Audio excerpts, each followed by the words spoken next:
ಮಧ್ಯಾಹ್ನದ ಸುಡು ಸುಡು ಬಿಸಿಲು ಭೂಮಿಯನ್ನು ನಿರ್ದಯವಾಗಿ ಸುಡುತ್ತಿತ್ತು. ಕೊರಳಿನ ಸುತ್ತ ಹರಿಯುತ್ತಿದ್ದ ಬೆವರನ್ನು ಕರವಸ್ತ್ರದಿಂದ ಒರೆಸಿಕೊಳ್ಳುತ್ತಾ ಗೇಟ್ ತೆರೆದು ಕಾಂಪೌಂಡಿನೊಳಗೆ ಪ್ರವೇಶಿಸಿದ ರಾಜೀವ. ಪಾರಿಜಾತದ ನೆರಳಿನಲ್ಲಿ ಆಡಿಕೊಂಡಿದ್ದ 2 ಮುದ್ದಾದ ಮಕ್ಕಳು ಅಪರಿಚಿತನನ್ನು ಕಂಡು ಬೆರಗಾಗಿ ನಿಂತವು. 4 ವರ್ಷದ ಗಂಡು ಮಗು ಸುದ್ದಿಯನ್ನು ಹಿರಿಯರಿಗೆ ತಲುಪಿಸಲು ಒಳಗೋಡಿದರೆ 8 ವರ್ಷದ ಹುಡುಗಿ ಅಲ್ಲಿಯೇ ನಿಂತು ರಾಜೀವನನ್ನು ಮಿಕ್ಕಿ ನೋಡತೊಡಗಿತು. ಆ ಹುಡುಗಿಯ ಮುಖ ನೋಡುತ್ತಿದ್ದರೆ ರಾಜೀವನಿಗೆ ತನ್ನ ತಾಯಿಯನ್ನೇ ಕಂಡಂತಾಯಿತು. ತಾನು 8 ವರ್ಷದ ಹಿಂದೆ ಮನೆಯನ್ನು ತ್ಯಜಿಸಿ ಹೊರ ನಡೆದಾಗ ಅತ್ತಿಗೆ ತುಂಬಿದ ಬಸುರಿ. ಆಗ ಹುಟ್ಟಿದವಳೇ ಇವಳಿರಬೇಕು. ಅಜ್ಜಿಯ ಸುಂದರ ರೂಪವನ್ನು ಎರಕ ಹೊಯ್ದುಕೊಂಡು ಹುಟ್ಟಿದೆ ಎಂದು ವಾತ್ಸಲ್ಯದಿಂದ "ನಿನ್ನ ಹೆಸರೇನು ಮರಿ?" ಹುಡುಗಿಯನ್ನು ಮಾತಿಗೆಳೆಯಲು ಯತ್ನಿಸಿದ ರಾಜೀವ. "ವತ್ಸಲ" ಎಳಸಾದ ಕಂಠ ಉತ್ತರಿಸಿತು. "ಅಣ್ಣನ ಮಗಳು ನನಗೂ ಮಗಳಲ್ಲವೇ?" ಅಭಿಮಾನ ಉಕ್ಕಿ ಬಂದು "ನಿನ್ನ ಅಪ್ಪ ಮನೆಯಲ್ಲಿದ್ದಾರಾ ಪುಟ್ಟಿ?" ಎಂದು ಕೇಳಿದ ಮೆಲುವಾಗಿ. "ಇಲ್ಲ, ಕೆಲಸಕ್ಕೆ ಹೋಗಿದ್ದಾರೆ" ಎಂದು ಹುಡುಗಿ ನುಡಿಯುವಷ್ಟರಲ್ಲಿಯೇ ಒಳಗೂಡಿದ್ದ ಹುಡುಗ ತಾಯಿಯ ಕೈ ಹಿಡಿದು ಹೊರಗೆ ಕರೆತಂದಿದ್ದ. ಅತ್ತಿಗೆ ಹಾಗೆಯೇ ಇದ್ದಾರೆ. ಅದೇ ಚೆಲುವಾದ ಶಾಂತಿ ನೆಮ್ಮದಿ ಹೊರಸೂಸುವ ಸಿರಿಮೊಗ. ಬಿಳುಪಾದ ಮೊಗದಲ್ಲಿ ಈಗ ಸ್ವಲ್ಪ ಕೆಂಪು ಬೆರೆತಿದ್ದು ಮತ್ತಷ್ಟು ಶೋಭೆ ಹೆಚ್ಚಿದೆ. ದೇಹ ಮೊದಲಿಗಿಂತ ಸ್ವಲ್ಪ ತುಂಬಿಕೊಂಡಿದೆ ಅಷ್ಟೇ. ಅತ್ತಿಗೆಗೆ ಕೂಡಲೇ ಗುರುತು ಹತ್ತಲಿಲ್ಲ. 1-2 ಕ್ಷಣಗಳ ನಂತರ ಗುರುತು ಹಿಡಿದಂತೆ ಕಂಡರೂ ಮುಖದಲ್ಲಿ ಅಪನಂಬಿಕೆ ಒಡೆದು ತೋರುತ್ತಿತ್ತು. ಅನುಮಾನದಿಂದಲೇ "ರಾಜು ಅಲ್ವಾ ನೀನು?" ಎಂದರು. ಇನ್ನೂ ಹತ್ತಿರ ಬಂದು "ಎಷ್ಟು ಬದಲಾಗಿ ಹೋಗಿದ್ದೀಯ? ನಿನ್ನ ಅಣ್ಣನಿಗಿಂತ ನೀನೇ ವಯಸ್ಸಾದಂತೆ ಕಾಣುತ್ತಲ್ಲೋ?" ಎಂದರು ಸಲಿಗೆಯಿಂದ. ಅತ್ತಿಗೆಯ ಪ್ರಶ್ನೆಗಳಿಗೆ ರಾಜೀವ ಉತ್ತರಿಸಿದ, ತಲೆ ತೂಗಿದ. "ಬಾಬಾ, ಆಗಿನಿಂದ ಇಲ್ಲೇ ನಿಂತಿದ್ದೀಯ, ಒಳಗೆ ಬರಬಾರದೇನೋ? ಏನೋ ಒಂದು ಮಾತು ಬಂದು ಮನೆ ಬಿಟ್ಟು ಹೋದ ಮಾತ್ರಕ್ಕೆ ಪರಕೀಯನಾಗಿ ಹೋದೆಯಾ?" ಎಂದು ನೋವಿನಿಂದ ಆಕ್ಷೇಪಿಸಿ ಒಳಗೆ ಕರೆದೊಯ್ದು ಸೋಫಾದ ಮೇಲೆ ಕೂಡಿಸಿದರು. "1 ನಿಮಿಷ ಸುಧಾರಿಸಿಕೊ, ಉಳಿದದ್ದು ಆಮೇಲೆ" ಎಂದು ಸರಸರನೆ ಒಳನಡೆದು ಮಾಯವಾದರು. ತನ್ನ ಬದುಕಿನ ಬಹುಭಾಗವನ್ನು ಕಳೆದಿದ್ದ ಆ ಮನೆಯನ್ನು ಒಮ್ಮೆ ಪ್ರೀತಿಯಿಂದ ವೀಕ್ಷಿಸಿದ ರಾಜೀವ. ಬಿಸಿಲಿನಲ್ಲಿ ಬೆಂದು ಬಂದಿದ್ದ ಅವನಿಗೆ ಮನೆಯ ನಸುಕತ್ತಲು ತುಂಬಿಕೊಂಡಿದ್ದ ಶೀತಲ ವಾತಾವರಣ ಅಪ್ಯಾಯಮಾನವಾಗಿತ್ತು. ತಾಯಿಯ ಮೃದುವಾದ ಮಡಿಲಲ್ಲಿ ಮಲಗಿದ್ದಂತಹ ಹಿತವಾದ ಭಾವವೊಂದು ಅವನನ್ನು ಆವರಿಸಿಕೊಂಡಿತು. ಮೀರಾ ಒಂದು ದೊಡ್ಡ ಲೋಟದ ತುಂಬ ನಿಂಬೆಹಣ್ಣಿನ ಪಾನಕವನ್ನು ತಂದು ಅವನ ಕೈಗಿತ್ತರು. ಸವಿಯಾಗಿ ತಂಪಾಗಿದ್ದ ಅದು ಹನಿಹನಿಯಾಗಿ ಒಳಗೆ ಸೇರಿದಂತೆ ಮೆತ್ತಿಕೊಂಡಿದ್ದ ಆಯಾಸ ಆವಿಯಾಗಿ ಹೋದಂತೆ ಭಾಸವಾಯಿತು. ಮೀರಾ ಅವನು ಪೂರ್ತಿಯಾಗಿ ಕುಡಿದು ಮುಗಿಸುವವರೆಗೆ ಅವನನ್ನೇ ನೆಟ್ಟಿಸುತ್ತಾ ಕೂತಿದ್ದರು. ರಾಜೀವ ಹೇಗಿದ್ದವ, ಹೇಗಾಗಿ ಹೋಗಿದ್ದಾನೆ? ಅವನ ಹಿಂದಿನ ಆ ಕಣ್ತುಂಬುವ ಸುಂದರ ರೂಪ ಎಲ್ಲಿ ಮರೆಯಾಯಿತು? ಬತ್ತಿ ಹೋದ ಕೆನ್ನೆಗಳು, ಗುಳಿಬಿದ್ದ ಕಣ್ಣುಗಳು, ತುಂಬಿಕೊಂಡ ಕ್ರಾಪು, ವಿರಳವಾಗಿ ಅಲ್ಲಲ್ಲಿ ಇಣುಕು ಹಾಕುತ್ತಿರುವ ಬಿಳಿಗೂದಲು, ಅವರೆದೆಯಲ್ಲಿ ನೋವಿನ ತಂತಿ ವಿಷಾದರಾಗ ಮೀಟುತ್ತಿತ್ತು. "ರಾಜೀವ, ಈ 8 ವರ್ಷಗಳು ನಿನಗೆ ನಾವ್ಯಾರೂ ನೆನಪೇ ಆಗಲಿಲ್ಲವೇನೋ? ಇಷ್ಟು ವರ್ಷದ ನಂತರ ಈ ಕಡೆ ತಲೆ ಹಾಕಿದ್ದೀಯಲ್ಲ" ಎಂದು ನಿಟ್ಟುಸಿರು ಬಿಟ್ಟರು. "ಹೋಗಲಿ, ನಮ್ಮನ್ನು ಬೇಡ, ನಿಮ್ಮಮ್ಮನ್ನಾದರೂ ನೋಡಬೇಕು ಅನ್ನಿಸಲೇ ಇಲ್ಲವೇನೋ?" ಎಂದು ಮತ್ತೆ ಕೆಣಕಿದರು. "ಅದೆಲ್ಲ ಬಿಡು, ಮುಗಿದು ಹೋದ ಕತೆ. ನಿಮ್ಮಮ್ಮ ತಮ್ಮ ಕೊನೆಯ ಘಳಿಗೆಯವರೆಗೂ ನೀನು ಬರುತ್ತೀಯಾ ಎಂದು ಕಾಯುತ್ತಲೇ ಇದ್ದರು. ಅವರ ಯಾತನೆಯನ್ನು ನಾನು ಎಂದಿಗೂ ಮರೆಯುವಂತಿಲ್ಲ" ಎಂದು ತುಂಬಿ ಬಂದ ಕಣ್ಣುಗಳನ್ನು ಸೆರಗಿನಿಂದ ಒತ್ತಿಕೊಂಡರು. ರಾಜೀವನಿಗೆ ವಿಷಯ ತಲುಪಿತ್ತು. ಗೆಳೆಯರೊಬ್ಬರ ಮೂಲಕ ತಾಯಿಯ ದೇಹಾಂತ್ಯದ ಸುದ್ದಿ ತಿಳಿದ ಇಡೀ ದಿನ ಹುಚ್ಚನಂತೆ ಆಗಿ ಹೋಗಿದ್ದ.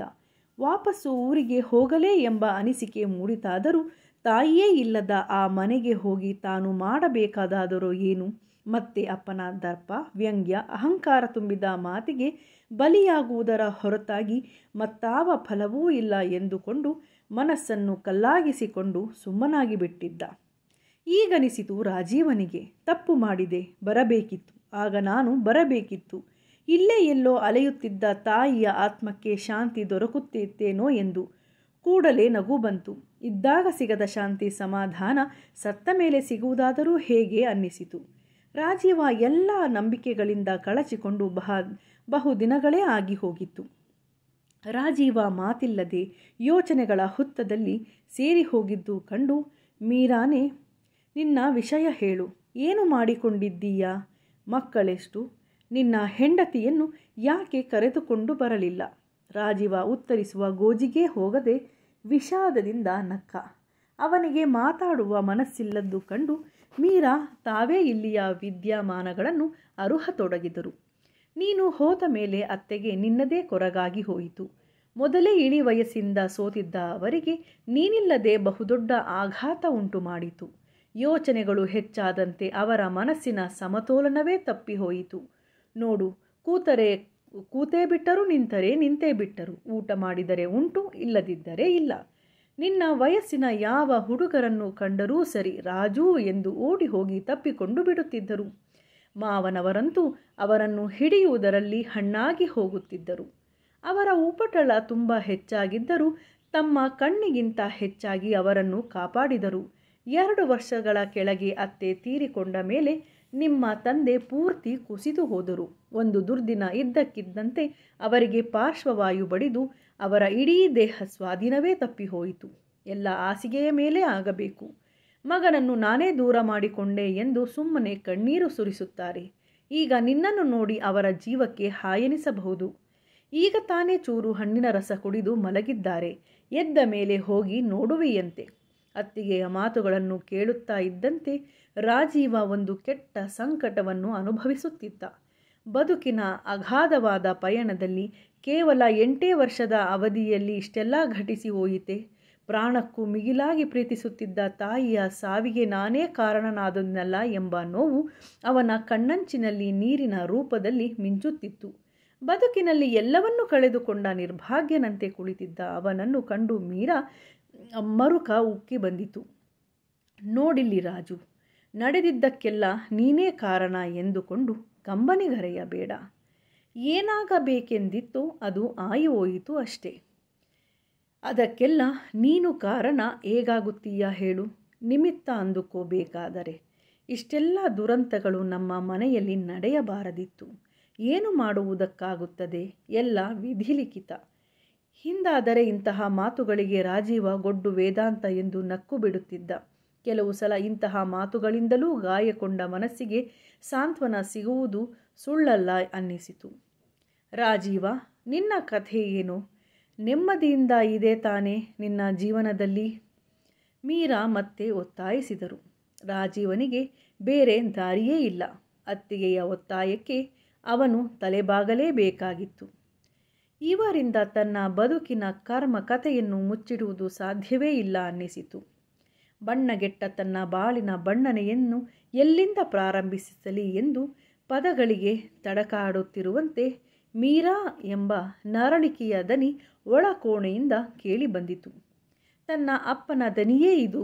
ಯಾವಾಗಲೂ ಎಲ್ಲರನ್ನೂ ನಡುಗಿಸುತ್ತಿದ್ದ ಗಡುಸಾದ ಕಂಠವೆಲ್ಲಿ? ಆ ನೋವಿನ ಮುದ್ದೆಯಾದ ಗೊರಗು ಧ್ವನಿಯಲ್ಲಿ? ಮಾವನವರು ಎಚ್ಚರವಾಗಿದ್ದಾರೆ. ಬಾ, ನಿನ್ನನ್ನು ನೋಡಿದರೆ ಅವರ ಜೀವಕ್ಕೆ ಎಷ್ಟು ಸುಖವಾಗುತ್ತದೆ. ಮುನ್ನಡೆದ ಅತ್ತಿಗೆಯನ್ನು ಹಿಂಬಾಲಿಸಿದ ರಾಜೀವ. ಈ ಮನೆ ಅವನಿಗೆ ಅಪರಿಚಿತವೇನಲ್ಲವಲ್ಲ. ಕೋಣೆಯ ಕತ್ತಲಿಗೆ ಹೊಂದಿಕೊಂಡ ಮೇಲೆಯೇ ಅವನಿಗೆ ಮಂಚದ ಮೇಲೆ ಮುದುರಿ ಮಲಗಿದ್ದ ಆಕೃತಿ ಕಾಣಿಸಿದ್ದು. ತನ್ನ ತಂದೆಯೇ ಇದು. ಅಡಿಯಿಂದ ಮುಡಿಯವರೆಗೂ ದರ್ಪ, ದಬ್ಬಾಳಿಕೆ, ಮುಂಗೋಪಗಳನ್ನು ತುಂಬಿಕೊಂಡ ಆ ಅಜಾನುಭಾವ ವ್ಯಕ್ತಿತ್ವ, ದೈನ್ಯ, ಅಸಹಾಯಕತೆಗಳೇ ಮೈವೆತ್ತಂತೆ ರೂಪಾಂತರಗೊಂಡಿರುವುದು, ಮಲಗಿರುವುದು ನಿಜವೇ? ಭ್ರಮೆಯೇ? ಲೋಕದೆಲ್ಲ ವೈಭೋಗಗಳು ಕ್ಷಣದಲ್ಲಿ ಗಾಳಿಗುಳ್ಳೆಯಂತೆ ಕರಗಿ ಕೊನೆಗುಳಿಯುವ ಸಾವೊಂದೇ ಶಾಶ್ವತ ಸತ್ಯವೇನೋ ಅನ್ನಿಸಿಬಿಟ್ಟಿತು ರಾಜೀವನಿಗೆ. ಅತ್ತಿಗೆ ಮಲಗಿದ್ದ ತಂದೆಯ ಮುಖದ ಹತ್ತಿರ ಬಾಗಿ ಜೋರಾಗಿ ಕೂಗಿ ಹೇಳಿದರು. ಮಾವ, ನಿಮ್ಮ ಮಗ ರಾಜೀವ ಬಂದಿದ್ದಾನೆ. ದಿನ ಹಲುಬುತ್ತಿದ್ದೀರಲ್ಲ, ನೋಡಿ ಇಲ್ಲಿ. ರಾಜೀವ ತಂದೆಯ ಸನಿಹಕ್ಕೆ ಹೋಗಿ ಕುಳಿತು ಅವರ ಹತ್ತಿಯಂತೆ ಕೃಶವಾಗಿ ಹೋಗಿದ್ದ ಕೈಗಳನ್ನು ಹೊತ್ತಿ ಹಿಡಿದುಕೊಂಡ. ಒಣಗಿ ಬರಡಾಗಿ ಹೋಗಿದ್ದ ಅಪ್ಪನ ಮುಖದಲ್ಲಿ ಮಿಂಚಿನ ಸೆಳಕೊಂದು ಕಂಡಂತಾಯಿತು. ಅಂತೂ ಬಂದೆಯಾ ರಾಜು? 1-2 ವರ್ಷಗಳ ಮುಂಚೆಯಾದರೂ ಬರಬಾರದಿತ್ತೇನೋ? ನಿನ್ನ ತಾಯಿ ನೆಮ್ಮದಿಯಾಗಿ ತನ್ನ ಪ್ರಾಣ ಬಿಡುತ್ತಿದ್ದಳು. ಹೋಗಲಿ, ಈಗಲಾದರೂ ಬಂದೆಯಲ್ಲ, ನನ್ನ ಜೀವಕ್ಕೆ ಸಮಾಧಾನವಾಯಿತು ಕಣೋ. ಇನ್ನು ನಾನು ನಿರಾಳವಾಗಿ ಪ್ರಾಣ ಬಿಡುತ್ತೇನೆ ಎಂದು ಅಪ್ಪ ಅಸ್ಪಷ್ಟವಾಗಿ ತೊದಲಾಗಿ ಹೇಳುತ್ತಿದ್ದರೆ ಕಣ್ಣೀರು ಅವರ ದಿಂಬನ್ನು ತೋಯಿಸುತ್ತಿತ್ತು. ಇದೇ ತಂದೆಯ ಕೋಪ ತಾಪಗಳಿಗೆ, ಸರ್ವಾಧಿಕಾರಿ ಧೋರಣೆಯ ಉಗ್ರ ವ್ಯಕ್ತಿತ್ವಕ್ಕೆ ರಾಜೀವ ಬೇಸತ್ತು ಹೋಗಿದ್ದ. ಪ್ರತಿಯೊಂದರಲ್ಲೂ ಕುಂದು ಹುಡುಕುತ್ತಿದ್ದರು. ಎಲ್ಲರನ್ನೂ ಆಕ್ಷೇಪಿಸುತ್ತಾ ಕ್ರೂರವಾಗಿ ನೋಯಿಸುವುದು ಅವರ ಸ್ವಭಾವ. ಅವರನ್ನು ಸಂತೋಷಪಡಿಸುವುದು ಯಾರಿಂದಲೂ ಸಾಧ್ಯವಿರಲಿಲ್ಲ. ಮನೆಯಲ್ಲಿ ಪ್ರತಿಯೊಬ್ಬರೂ ತಮ್ಮ ಇಷ್ಟದಂತೆಯೇ ನಡೆಯಬೇಕೆಂಬುದು ಅವರ ಹಠ. ಯಾರಾದರೂ ಅವರ ಮಾತು ಮೀರಿ ತಮ್ಮ ಸ್ವಂತಿಕೆ ತೋರಲು ಯತ್ನಿಸಿದರೆ ಅವತ್ತಿಡೀ ದಿನ ಮನೆಯಲ್ಲಿ ಯಾರಿಗೂ ನೆಮ್ಮದಿಯಿಲ್ಲ. ಗುಡುಗು ಸಿಡಿಲು ರಂಪ ರಾದ್ಧಾಂತವಾಗಿ ಹೋಗುತ್ತಿತ್ತು. ಗಂಡನ ಈ ಗುಣದಿಂದಾಗಿ ರಾಜೀವನ ತಾಯಿಗೆ ಮನೆಯೇ ನರಕಪ್ರಾಯವಾಗಿತ್ತು. ಆದರೆ ಅವರು ಎಂದೂ ಯಾರ ಮುಂದೆಯೂ ತಮ್ಮ ವೇದನೆಯನ್ನು ತೋರಗೊಡುತ್ತಿರಲಿಲ್ಲ. ಅಪ್ಪನ ಈ ಅಧಿಕಾರಶಾಹಿ ಮನೋಭಾವದ ವಿರುದ್ಧ ಮೊದಲ ಬಾರಿಗೆ ಸಿಡಿದು ನಿಂತಿದ್ದ ರಾಜೀವ. ಅಪ್ಪ ನೋಡಿದ್ದ ಹೆಣ್ಣನ್ನು ನಿರಾಕರಿಸಿ ತಾನು ಪ್ರೀತಿಸಿದ್ದ ಸಹೋದ್ಯೋಗಿ ವಿಮಲಾಳನ್ನು ಮದುವೆಯಾಗುವೆನೆಂದು ನುಡಿದಾಗ ಮನೆಯಲ್ಲಿ ಅಗ್ನಿಪರ್ವತವೇ ಸ್ಫೋಟಿಸಿತ್ತು. ರಾಜೀವ ತಂದೆಯನ್ನು ಪ್ರತಿಭಟಿಸಿ ನಿಂತಿದ್ದ. ತಾಯಿಯ ಗೋಗರೆತ, ಅಣ್ಣ ಅತ್ತಿಗೆಯರ ಉಪದೇಶ ಯಾವುದೂ ಅವನ ಕಿವಿಗೆ ಹೋಗಿರಲಿಲ್ಲ. ರಾಜೀವನ ತಂದೆ ತಮ್ಮ ಮಾಮೂಲಿನ ದೃಢವಾದ ನಿಶ್ಚಲವಾದ ಸ್ವರದಲ್ಲಿ ಹೇಳಿಬಿಟ್ಟಿದ್ದರು, ಈ ಪ್ರೀತಿ ಗೀತೆಯೆಲ್ಲ ನಮ್ಮ ಮನೆಯಲ್ಲಿ ನಡೆಯುವುದಿಲ್ಲ. ಯಾವುದೋ ಕಂಡು ಕೇಳದ ಹುಡುಗಿ ಈ ಮನೆಯ ಸೊಸೆಯಾಗಿ ಬರೋದನ್ನು ನಾನು ಒಪ್ಪೋದಿಲ್ಲ.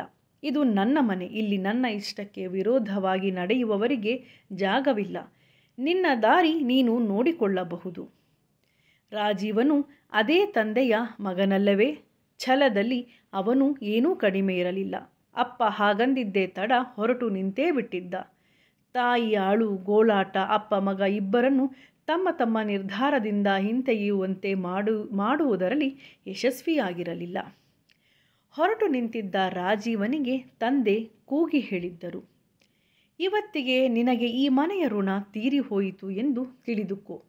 ನೀನು ಇನ್ನು ಯಾವುದೇ ಕಾರಣಕ್ಕೆ ಈ ಮನೆಗೆ ಬರುವ ಅವಶ್ಯವಿಲ್ಲ. ಈ ಮಾತು ನನ್ನ ಅಥವಾ ನಿನ್ನ ತಾಯಿಯ ಸಾವಿಗೂ ಅನ್ವಯಿಸುತ್ತದೆ. ರಾಜೀವ ತಾಯಿಗೆ ಕಡೆಯ ಬಾರಿ ನಮಸ್ಕರಿಸಿ ತಂದೆಯ ಕಡೆಗೆ ತಿರಸ್ಕಾರದಿಂದೊಮ್ಮೆ ನೋಡಿ ಮನೆಯಿಂದ ಹೊರಟು ಬಂದಿದ್ದ. ಅವನ ಮುಂದೆ ಇಡೀ ಬದುಕು ಉದ್ದವಾಗಿ ಆಸಿಕೊಂಡು ನಿಂತಿತ್ತು. ತನ್ನ ಪ್ರೀತಿಯ ವಿಮಲಾಳೊಡನೆ ಮುಂಬೈ ಸೇರಿದ್ದ.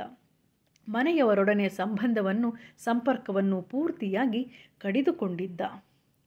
ಮುಂಬಯಿಯಲ್ಲಿ ವಿಮಲಾಳ ದೂರದ ಸಂಬಂಧಿ ಸುರೇಶ ಇವರಿಗಾಗಿ ಮನೆಯನ್ನು ಹುಡುಕುವುದರಿಂದ ಹಿಡಿದು ಪ್ರತಿಯೊಂದಕ್ಕೂ ಸಹಾಯ ಮಾಡಿದ್ದ. ಅವನ ನೆರವಿನಿಂದಲೇ ವಿಮಲಾ ರಾಜೀವ ಸರಳವಾಗಿ ವಿವಾಹವಾಗಿ ಸಂಸಾರ ಹೂಡಿದ್ದರು. ವಿಮಲ ತನ್ನ ಸಂಗಾತಿಯಾದ ಮೇಲೆ ರಾಜೀವನಿಗೆ ಈ ಪ್ರಪಂಚದಲ್ಲಿ ತನಗಿಂತ ಸುಖಿ ಬೇರೆ ಯಾರಿಲ್ಲ ಅನ್ನಿಸಿಬಿಟ್ಟಿತು. ಬಿಟ್ಟು ಬಂದ ಮನೆಯ ತಾಯಿಯ ನೆನಪು ಆಗಾಗ ಕಾಡುತ್ತಿದ್ದರೂ ವಿಮಲ ತನ್ನ ಸೌಂದರ್ಯ ಸಾಂಗತ್ಯದಿಂದ ಎಲ್ಲವನ್ನು ಮರೆಯಿಸಿಬಿಟ್ಟಿದ್ದಳು. ಮದುವೆಯಾದ ಮೇಲೂ ವಿಮಲ ಕೆಲಸಕ್ಕೆ ಹೋಗುತ್ತಿದ್ದರಿಂದ ರಾಜೀವನಿಗೆ ಹಣಕಾಸಿನ ತೊಂದರೆ ಕಿಂಚಿತ್ತೂ ಇರಲಿಲ್ಲ. ಒಮ್ಮೊಮ್ಮೆ ಎಲ್ಲರನ್ನೂ ಬಿಟ್ಟು ಬಂದು ತಪ್ಪು ಮಾಡಿದೆನೇನೋ ಎಂಬ ಹಳುಕು ಹಿಣಿಕಿ ಹಾಕಿದರೂ ವಿಮಲಾಳ ಸಹವಾಸ ಆ ಕೊರಗನ್ನು ಹುಟ್ಟಿದ್ದಲ್ಲೇ ಹೊಸಕಿ ಹಾಕಿಬಿಡುತ್ತಿತ್ತು. ಅಪ್ಪ ತಮ್ಮಿಬ್ಬರ ಮದುವೆಗೆ ಅನುಮತಿ ನೀಡಿದ್ದರೆ ತಾನ್ಯಾಕೆ ಎಲ್ಲರನ್ನೂ ಬಿಟ್ಟು ಬರುತ್ತಿದ್ದೆ ಎಂದು ತನ್ನನ್ನು ತಾನು ಸಮರ್ಥಿಸಿಕೊಳ್ಳುತ್ತಿದ್ದ. ರಾಜೀವನ ಹೊಸ ಬದುಕು ಸುಖಮಯವಾಗಿ ನಿರಾತಂಕವಾಗಿ ಸಾಗುತ್ತಿತ್ತು. ವಿಮಲ ಅವನ ಸರ್ವಸ್ವವಾಗಿ ಹೋಗಿದ್ದಳು. ತನ್ನ ಬದುಕಿನ ಸಮಸ್ತ ಸೂತ್ರಗಳನ್ನು ಅವಳ ಕೈಗೊಪ್ಪಿಸಿ ತಾನು ಕೇವಲ ಗಾಳಿಪಟವಾಗಿ ಕನಸಿನ ಲೋಕದಲ್ಲಿ ಹಾರುತ್ತಿದ್ದ. ಆದರೆ ಅವನ ಸಂತೋಷ ನೆಮ್ಮದಿ ಶಾಶ್ವತವಾಗಿರಲಿಲ್ಲ. ನಿಜವೆಂದುಕೊಂಡಿದ್ದು ಬಗಿರಿ ನೆರಳಾಗಿ ಹೋಗಿತ್ತು. ನಿರಂತರವೆಂದು ನೆಚ್ಚಿಕೊಂಡಿದ್ದ ಸುಖ ಸೋಪಿನ ನೊರೆಯಂತೆ ಕಣ್ಣೆದುರೇ ಕರಗಿ ಹೋಗಿತ್ತು. ರಾಜೀವ ಗಾಢವಾಗಿ ಪ್ರೀತಿಸಿದ್ದ ಆತ್ಮ ಸಂಗಾತಿಯೆಂದು ನಂಬಿದ್ದ ವಿಮಲ ಅವನನ್ನು ಘೋರವಾಗಿ ವಂಚಿಸಿದ್ದಳು. ಒಂದು ದಿನ ಆಫೀಸ್ನಿಂದ ಮುಂಚಿತವಾಗಿ ಬಂದವನು ತನ್ನಲ್ಲಿದ್ದ ಕೀಲಿಯಿಂದ ಬಾಗಿಲು ತೆರೆದು ಒಳಗೆ ಪ್ರವೇಶಿಸಿದ. ಮುಂಭಾಗದಲ್ಲಿ ನಿಂತಿದ್ದ ಸುರೇಶನ ಕಪ್ಪು ಹೀರೋ ಹೊಂಡ ರಾಜೀವನಲ್ಲಿ ಆಶ್ಚರ್ಯ ಮೂಡಿಸಿತ್ತೇ ಹೊರತು ಖಂಡಿತವಾಗಿ ಅನುಮಾನವನ್ನಲ್ಲ. ಆದರೆ ಇವನಿಗಾಗಿ ಅಲ್ಲಿ ಕರಾಳವಾದ ಸತ್ಯವೊಂದು ಬಾಯಿ ತೆರೆದು ಕಾದು ಕುಳಿತಿತ್ತು. ರಾಜೀವ ಯಾರಿಗಾಗಿ ತನ್ನ ಜೀವನವನ್ನೇ ಧಾರೆ ಎರಲು ಸಿದ್ಧನಿದ್ದನು, ಯಾರಿಗಾಗಿ ತನ್ನ ಬದುಕನ್ನೇ ಬಗೆದು ಹಂಚಿಕೊಂಡಿದ್ದನು, ಅದೇ ವಿಮಲ ತನ್ನ ಸಂಬಂಧಿ ಸುರೇಶನೊಡನೆ ಯಕ್ಕಶ್ಚಿತ್ ತನ್ನ ದೇಹವನ್ನು ಹಂಚಿಕೊಳ್ಳುತ್ತಿದ್ದಳು. ಇಷ್ಟೇ ನಡೆದಿದ್ದು. ರಾಜೀವ ವಿಮಲಾಗಲಿ ಸುರೇಶನಿಗಾಗಲಿ ಏನೂ ಹೇಳಲಿಲ್ಲ. ಅವರ ಮೇಲೆ ಕೂಗಾಡಲಿಲ್ಲ, ಜಗಳವಾಡಲಿಲ್ಲ. ಅದರಿಂದ ಯಾವ ಪ್ರಯೋಜನವಿಲ್ಲವೆಂದೂ ತಿಳಿದವನಂತೆ ಸುಮ್ಮನಾಗಿ ಬಿಟ್ಟಿದ್ದ. ಹತಾಶನಂತೆ ತನ್ನ ಕೋಣೆ ಸೇರಿ ಬಾಗಿಲು ಹಾಕಿಕೊಂಡು ಮಲಗಿಬಿಟ್ಟಿದ್ದ. ಕಾದು ಕಾವಲಿಯಾದ ಮನಸ್ಸು, ಹೃದಯ ಅವನಿಗೆ ನಿದ್ದೆ ಹತ್ತಿದಾಗ ಮಧ್ಯರಾತ್ರಿ ಮೀರಿತ್ತು. ಮರುದಿನ ರಾಜೀವ ಎದ್ದಾಗ ತುಂಬ ತಡವಾಗಿ ಹೋಗಿತ್ತು. ಮನೆ ಖಾಲಿಯಾಗಿತ್ತು. ವಿಮಲ ಮನೆಯಲ್ಲಿರಲಿಲ್ಲ. ಅವಳಿಗೆ ಸಂಬಂಧಿಸಿದ ವಸ್ತುಗಳೊಂದನ್ನೂ ಮನೆಯಲ್ಲಿರಲಿಲ್ಲ. ವಿಮಲ ಎಲ್ಲಿ ಹೋಗಿರಬಹುದೋ ಎಂದು ರಾಜೀವನಿಗೆ ಆತಂಕವಾಗಿತ್ತು. ಆದರೆ ಮುಂದೆ ವಿಮಲಾ ಸುರೇಶ್ ಜೊತೆಯಾಗಿ ಕಾಣಿಸತೊಡಗಿದಾಗ ಇವನ ಪ್ರಶ್ನೆಗಳಿಗೆ ಉತ್ತರ ಸಿಕ್ಕಿತು. ಕತೆ ಮುಂದುವರೆಯುವುದು. ದಯವಿಟ್ಟು 2ನೇ ಭಾಗವನ್ನು ನೋಡಿ.